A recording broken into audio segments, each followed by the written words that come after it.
Hello friends, centre for marine living resource and ecology এর তরফ থেকে কিন্তু একটি নিয়োগ বিজ্ঞপ্তি প্রকাশ হয়েছে, যেটি কিন্তু প্রজেক্ট সায়েন্টিস্ট এর জন্য 2টি পোস্ট এবং প্রজেক্ট সায়েন্টিস্ট 1 এর জন্য 2টি পোস্ট। এগুলো কিন্তু আপনি সিলেক্টেড হলে মার্চের 2026 পর্যন্ত কিন্তু আপনি এই জবটি করতে পারবেন। মানে হচ্ছে এটা একটি প্রজেক্টের আন্ডারে কাজ। তো আপনারা যদি সিলেক্টেড হন, প্রজেক্ট সায়েন্টিস্ট 2 এর 2টো পোস্ট আর প্রজেক্ট সায়েন্টিস্ট 1 এর 2টো পোস্ট যদি আপনারা সিলেক্টেড হন, এটা কিন্তু মার্চ 2026 পর্যন্ত আপনারা করতে পারবেন, কারণ 2026-এর মার্চ পর্যন্ত এর আপনাদের ভ্যালিডিটি আছে।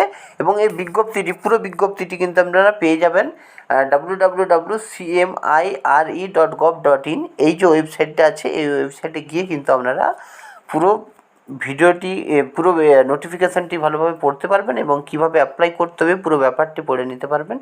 তো এই ছিল centre for marine living resource and ইকোলজির তরফ থেকে একটি কিছু ভ্যাকেন্সি। ভিডিওটি ভালো লাগলে ভিডিওটি লাইক করবেন, কমেন্ট করবেন এবং আমার কেরিয়ার পয়েন্ট চ্যানেলটি সাবস্ক্রাইব করবেন, এবং ভিডিওটি দেখার জন্য আপনাদের অসংখ্য